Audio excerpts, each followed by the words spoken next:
माँ के लिए चप्पल चाहिए। 8 बजे का समय रहा होगा। एक लड़का एक जूतों की दुकान में आता है।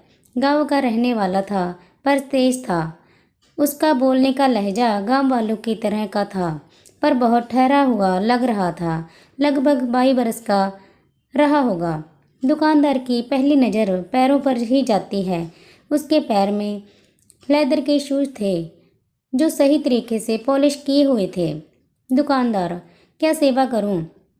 लड़का, मेरी माँ के लिए चप्पल चाहिए किंतु टिकाऊ होनी चाहिए। दुकानदार, वे आई है क्या? उनके पैर का नाप। लड़के ने अपना बटुआ निकाला, 4 बार फोल्ड किया एक कागज जिस पर पेन से आउटलाइन बनाई दोनों पैर की।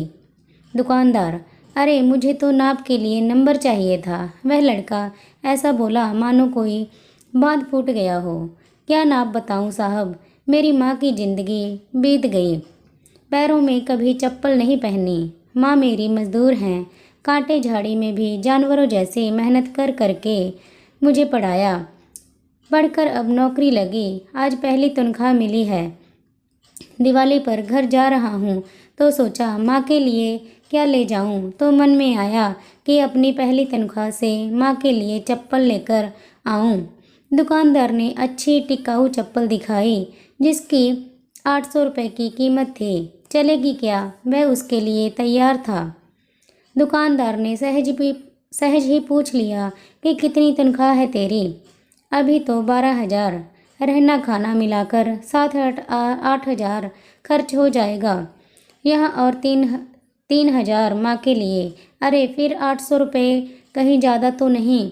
तो बात बीच में ही काटते हुए वह बोला, नहीं कुछ नहीं होता। दुकानदार ने बॉक्स पैक कर दिया। उसने पैसे दिए खुशी खुशी। वह बाहर निकला। चप्पल जैसी चीज़ की कोई किसी को इतनी महंगी भेंट नहीं दे सकता। इधर दुकानदार ने उसे कहा, थोड़ा रुको।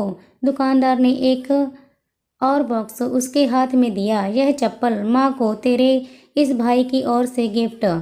माँ से कहना कि पहली खराब हो जाए तो दूसरी पहन लेना, नंगे पैर नहीं घूमना, और इसे लेने से मना मत करना। दुकानदार और लड़के की आंखें भर आई। दुकानदार ने पूछा, क्या नाम है तेरी माँ का? लक्ष्मी, उसने उत्तर दिया। दुकानदार ने एकदम से दूसरी मांग करते हुए कहा, उन्हें मेरा प्रणाम कहना।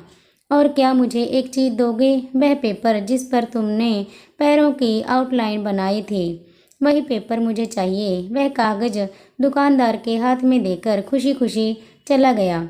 वह फोल्ड वाला कागज लेकर दुकानदार ने अपनी दुकान के पूजा घर में रखा।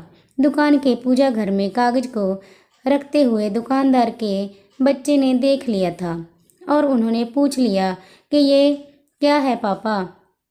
दुकानदार ने लंबी सांस लेकर अपने बच्चे से बोला, लक्ष्मी जी के पगलिए हैं बेटा। एक सच्चे भक्त ने उसे बनाया है। इससे धंधे में बरकत आती है। बच्चा, दुकानदार और सभी ने मन से उन पैरों और उसके पूजने वाले बेटे को प्रणाम किया। माँ तो इस संसार में साक्षात परमात्मा है। बस हमारी देखने की दृष्टि और मन की सोच श्रद्धापूर्ण होनी चाहिए। फ्रेंड्स, अगर स्टोरी पसंद आई हो तो लाइक कीजिए, शेयर कीजिए एंड सब्सक्राइब कीजिए और कमेंट बॉक्स में बताइए ये कहानी आपको कैसी लगी।